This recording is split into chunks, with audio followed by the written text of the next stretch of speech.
Então, eu me chamo Tayane, sou professora da farmacologia e hoje a gente vai começar um novo ciclo, tá? Farmaco é a matéria que todo mundo ama, então eu tenho muitos fãs, todos adoram as minhas aulas, né? Você eu conheço.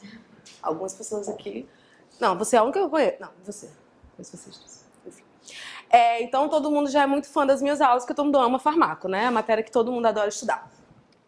E aí, eu trouxe para vocês 2 exemplos de editais, porque vocês estão na turma regular, então vocês vão fazer tudo que aparecer pela frente, né? Que eu acho que essa é a tática mesmo, então mais que certas. E farmaco é uma coisa que tem muita variação nos editais, né? Não sei se vocês já repararam que cada edital, você vai ver a parte de farmaco, algumas não tem uma parte específica, ela está inserida dentro das outras especialidades. Aí tem endo, aí tem tratamento dos canais radiculares, terapêutica na endodontia, por exemplo.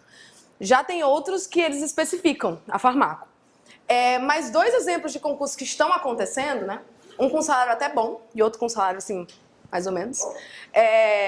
Mas com a carga horária de 20 horas. Que são concursos de prefeitura e que têm editais completamente diferentes no sentido da farmaco. Por exemplo, no de Piracicaba, ele fala terapêutica medicamentosa em odontologia. O que seria terapêutica medicamentosa em odontologia? Que poderia abranger esse edital?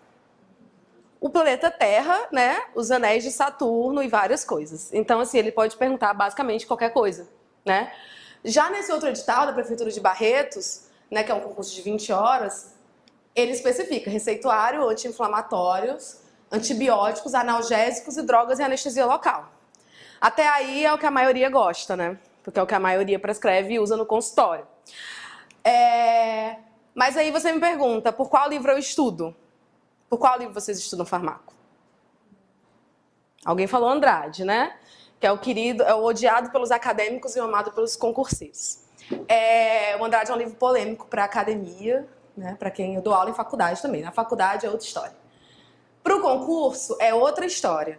O Andrade é o livro mais cobrado em bancas de uma maneira geral. Algumas especificam Andrade, por exemplo, Exército, Marinha, vai cair ou Andrade. Outras, elas simplesmente não falam, mas elas cobram ipsiliteris o Andrade. Tá?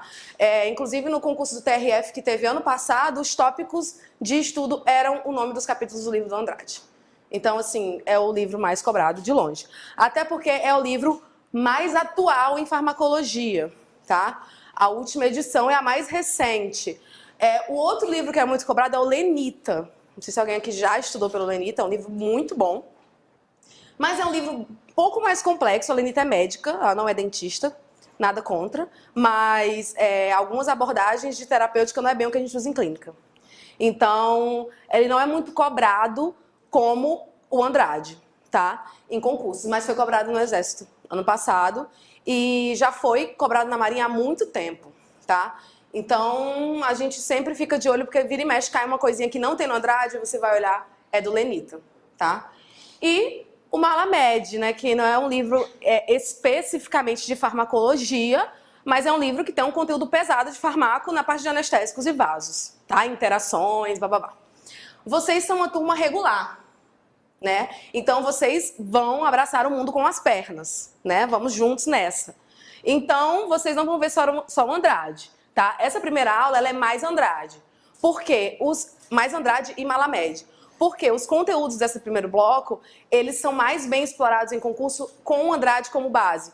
Porque o Lenita é mais complexo nessa parte de farmacocinética, farmacodinâmica, ele é mais viajante, tá? Então o Andrade tem caído mais. Na segunda aula que vocês vão ter, que é a aula de analgésico, anti-inflamatório, aí vocês vão ver mais Lenita, né? Junto com o Andrade, para complementar o que o Andrade não traz, tá? Porque a parte, principalmente de antibiótico, o Andrade não traz antifúngico, ele não traz antiviral, então ele não cobre algumas coisas, tá? Que podem ser perguntadas em um concurso. Então, você não saber o que é uma nistatina, um aciclovir. Então, o Andrade, ele passa muito batido nisso aí, tá? Então, na segunda parte da aula, que acho que é mês que vem, vocês vão ver essa parte mais Lenita, para dar mais uma embasada, tá? Aqui é um exemplo de um último concurso que foi o mais atrativo para dentista, que era um salário muito bom. Não lembro, acho que 14 mil, 10 mil, salário bom. Aqui dá para comprar algumas bolsas, sapatos, enfim. E planejar o herdeiro. Várias coisas. Mykonos, a Grécia, várias coisas pode fazer com esse dinheiro. Se você for solteira, né? Eu tenho filho, eu não posso. Não tenho, eu vou botar no judô, no karatê, enfim. E esse concurso do TRF, que foi muito concorrido, tinha uma vaga, né?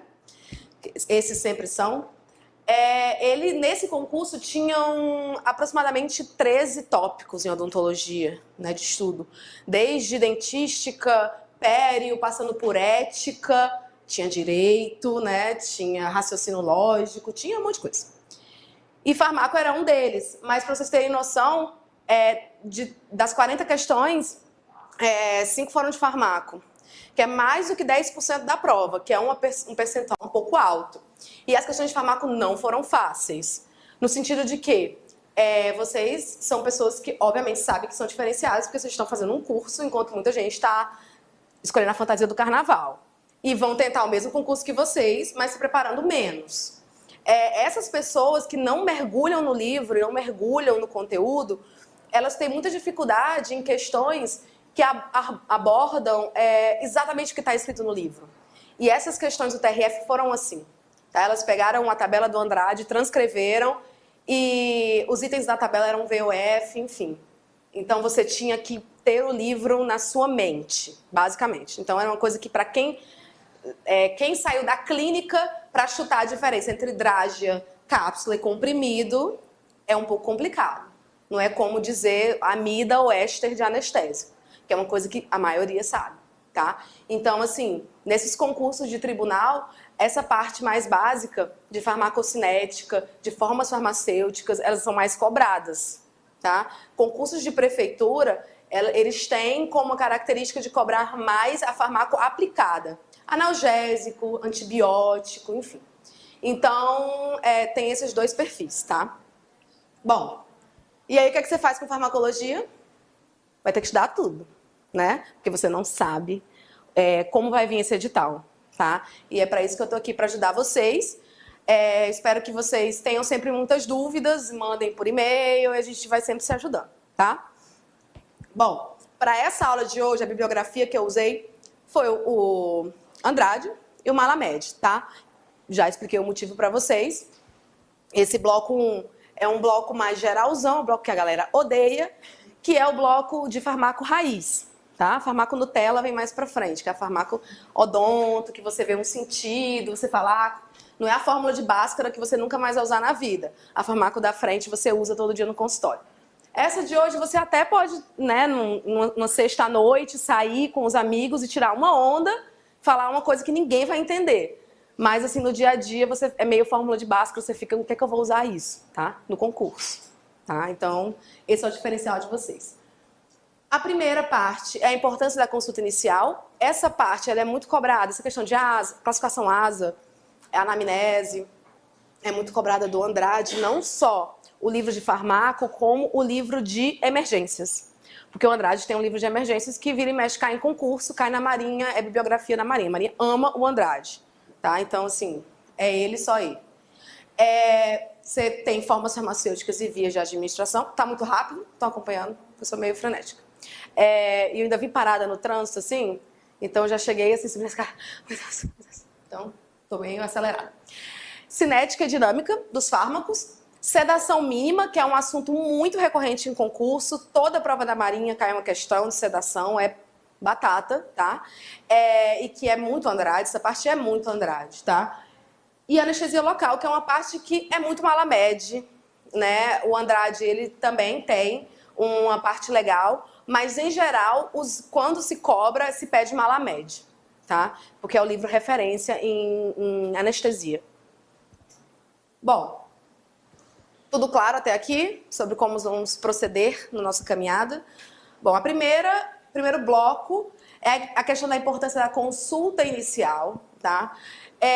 Como vocês já sabem, a consulta inicial é bastante importante para a gente conhecer o paciente. Como que isso, então, importa no concurso? Como isso é cobrado? Em geral, o que se cobra são as maneiras, né, de avaliar o paciente. Pressão, auscultação, frequência respiratória. Então, são esses os tópicos que são perguntados. Valores de normalidade. Infelizmente, a gente odeia quando cai isso, porque a gente tem que decorar, né? E também é perguntada a classificação ASA, tá? Classificação essa que tem em outros livros.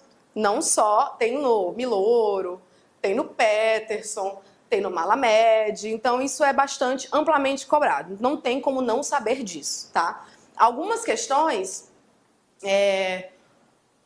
vocês sabem que hoje não está como direito ainda, mas vai ficar, né? Tá muito acirrado. Uma questão você tá fora. Direito hoje você tem que acertar 90% da prova, aproximadamente, para você ser classificado em qualquer concurso de direito, tá? O odonto ainda trabalha com a margem menor. No último concurso do TRF, acertar 37 questões te deixava bem, numa prova de 60. Então veja que não é tanta questão assim, né? Então o odonto ainda há uma margem para brilhar. Mas o que acontece? A vantagem que vocês têm que ter, que tem que colocar em mente, é saber o que ninguém sabe, obviamente. Tá? Questão de asa é obrigação. Então, sempre que chegar em alguns tópicos que a gente vai revisar aqui, vou bater na tecla de alguns tópicos que são obrigação você saber. Tá? Igual aquela faixa da mãe que levou para a formatura do filho, não fez mais que obrigação. Então, se cair uma questão de asa, vocês não fazem mais que obrigação de acertar. Tá? Por quê? Porque todo mundo sabe disso. Porque é batido em concurso. Tá? É uma classificação que varia de 1 a 6. Sempre falo que o 1 e o 6 nunca caem. Por quê? Porque são fáceis. Então, sempre o que cai é o limbo entre o 2, né, e o 5. Bom, pacientes que tenham mais de uma condição ASA, né, ou seja, pacientes que têm mais de uma doença, eles sempre são enquadrados, obviamente, naquela que é mais grave. Isso é uma coisa lógica, tá? E, obviamente, em caso de dificuldade de classificação, recomenda-se o contato com o médico responsável. O Andrade bate muito na tecla de responsabilidade, mas isso aí é de dentista, enfim, responsabilidade legal. A gente sabe que a gente não precisa pedir a benção para o médico, né? A gente pede um parecer, mas a gente também obedece o parecer se quiser. Porque também, se der tudo errado, o parecer não vai salvar a gente. A responsabilidade é do dentista, tá? Mas, e o Andrade bate muito nessa tecla. O ASA 1 é o paciente que não cai, tá? Quando é que o ASA 1 cai? No enunciado de uma questão de anestésico, que você tem que calcular o número de tubetes.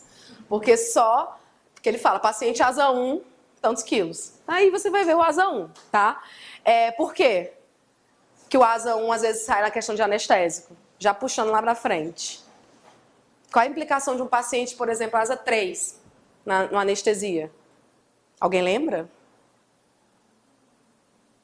Geralmente, esses pacientes têm comorbidades que impedem que eles usem vasoconstritores simpatomiméticos. Então, aí a dose máxima não vai ser a do anestésico, e sim a do vaso. Tá? Então, assim, obviamente, quem aqui gosta de um processinho? Né? Todos nós amamos um processinho, né? A gente vai fazer aquela questão, a gente está se matando, fazendo um cursinho, estudando, chega aquela questão que tem uma coisa de duplo sentido. Você não vai processar a banca? Não vai entrar com mandato lá? Para tentar reaver sua questão? Obviamente, a banca quer se resguardar de qualquer maneira que a questão não fique com duplo sentido. Então, hoje é mandatório, numa questão de anestésia, já estou dando a dica, tá? Leu o enunciado. Cadê? Esse paciente asa o quê, hein? Olha, não. Então, cadê? Então, assim, se não falar que o paciente é normosistêmico, se o paciente é asa 1, numa questão de calcular número de tubetes, então aí você tem um espaço para brilhar mais uma vez, caso você não lembre da tabela do número dos anestésicos. Por quê? Porque caso seja um paciente asa 3, né, às vezes asa 2 também, você pode, segundo o Malamed, asa 3, asa 4, você calcula a dose máxima do vasoconstritor e não da base anestésica, né? Que adiantando de outras aulas, eu vou ficar fazendo esse vai e vem, é meio frenética a mesma aula, é 0,04 miligramas por consulta, tá? Do vasoconstritor. Então, assim, só assim cai a asa 1, tá? Fora isso, esquece, nunca é ela. Se for, também não me culpem, mas nunca é. Até hoje, nunca vi. Cair a asa 1, tá? Bom, que é o paciente saudável, que não tem muita complicação e tem boa tolerância. Uma coisa que é muito, muito batida é a questão da ansiedade. Se o protocolo de sedação mínima tem caído muito, a questão da ansiedade tem sido muito batida, né? O paciente ansioso é asa 2, é um paciente com menor tolerância. Então, ele requer um manejo diferente. Farmacológico não, tá? A questão da sedação aí é uma outra conversa. Mas lembrar que pacientes ansiosos são considerados pacientes asa 2, tá? Ou paciente portador de uma doença sistêmica moderada, que requer mudanças no plano com risco mínimo de complicações. Quem são eles? E aí tem que decorar, né? Geralmente são os controlados, são as coisas que está tudo controlado. Mas é bom sempre ter em mente, reler essa tabelinha, tá? Pacientes que têm uma ansiedade extrema, obviamente não é só o paciente que está com aquele friozinho na barriga, um pequeno nervosinho. O paciente que é ansioso real, né? Taquicardia, que pode ter episódios de síncope, enfim. Maiores de 65 anos, tá? O outro extremo de idade, como crianças, também é considerado, mas isso aqui é do Andrade, tá? A aula aqui é de farmacologia, então estou trazendo o que tem no Andrade. Então vocês fiquem de olho nessa questão de livros mesmo, de diferença entre livros. Porque a asa 2 são extremas de idade também, criança também, mas o Andrade não fala, tá? Em crianças. Então, assim, para fins de marinha, por exemplo, aí você só considera idosos, tá? Obesidade moderada, primeiros 2 trimestres de gestação, lembrando que é no segundo que a gente intervém, mas é considerada asa 2 os 2 primeiros. Hipertensão, diabetes tipo 2, convulsão, tudo isso medicado e controlado. Asma em paciente que é estável, ou seja, ele usa broncodilatador ocasional, aquela bombinha, tá? Ele não faz medicação diária para asma, não é uma asma instável. A gente vai ver que muitos fármacos, eles interagem com a questão da asma, como por exemplo os AINES, tá? Primordialmente os AINES, mas outros fármacos também interagem. Subconvulsivo já veio lá em cima, tabagista sem doença pulmonar obstrutiva crônica, angina estável assintomática, infarto há mais de 6 meses, né? Há mais de 6 meses, assintomático. Essa questão do infarto, 6 meses é o limiar, né, de atendimento. Então, mais de 6 meses assintomático, asa 2. Asa 2 em algumas bibliografias, tá? Se eu não me engano, no livro de cirurgia, criança vem como asa 2, tá? No Peterson, se não me engano, tá? É porque a cabeça da professora de farmacologia é muito livre na cabeça. Mas, se eu não me engano, é no Peterson, tá? Então, toma cuidado com isso. Se o concurso não tem bibliografia, você pode a qualquer momento, obviamente, respaldar da sua bibliografia, né? Bibliografia validada, um livro, texto, não qualquer artigo, a capricho, isto é, enfim, jornal O Dia. Mas você pega um livro e você pode entrar com recurso, né? No TRF várias questões foram revistas, né? Várias contestações foram aceitas, inclusive de farmacologia. Tinha uma aluna aqui do TRF que a gente estava até discutindo, que tinha uma questão de farmaco que por causa de uma vírgula e um mas ficou estranha. A questão estava estranha. Falei, essa questão está estranha. Ela falou, estava estranha.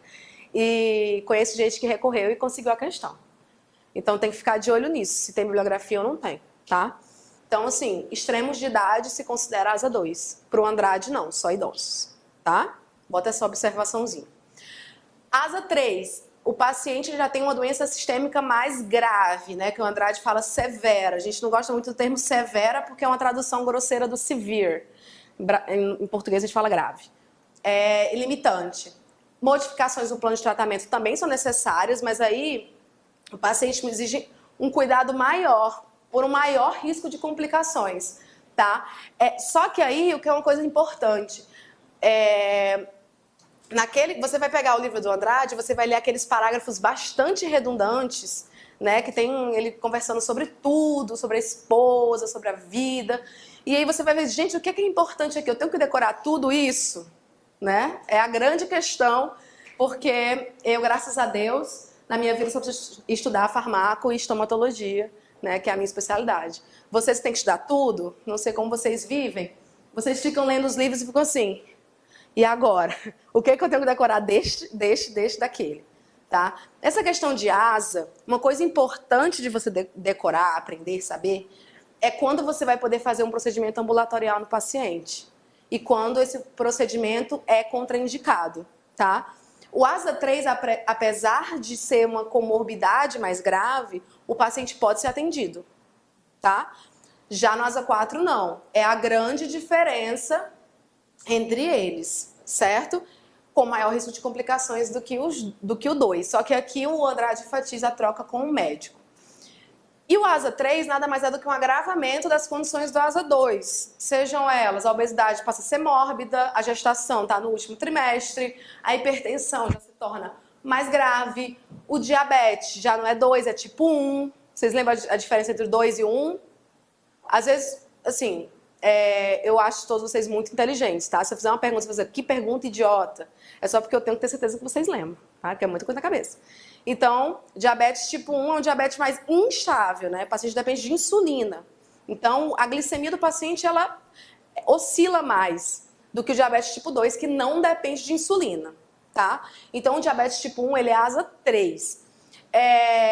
Angina instável, insuficiência cardíaca congênita com inchaço nos tornozelos. Aí, vocês lembram que não tinha doença pulmonar obstrutiva, aqui já tem, tá? Com enfisema ou bronquite crônica. Convulsão ou asma frequentes, ou seja, o paciente ele não está estável. Pacientes sob quimioterapia, pacientes hemofílicos e pacientes com infarto há mais de 6 meses, só que eles têm sintomas. Como exemplo, cansaço, tá? Chiado no peito, relata muito cansaço, enfim. Até aí tudo bem? Bom, então a gente vai para o ASA 4. O ASA 4 já é uma doença mais grave, risco constante de morte. E aqui, que é o que é importante, o procedimento eletivo ele tem que ser adiado. Então esse paciente é um paciente de urgência, tá? Que deve ser tratada sempre de forma mais conservadora possível, para evitar o estresse, liberação de catecolaminas, enfim, tudo aquilo que a gente já sabe, tá? No caso de precisar fazer pulpectomia ou exodontia, preferência por ambientes hospitalares, onde o paciente vai ser melhor estabilizado. E aí, mais uma vez, são aquelas condições que levam a vida a um limite, né, que limitam as atividades diárias do paciente. Como, por exemplo, o paciente que não consegue subir escada, né?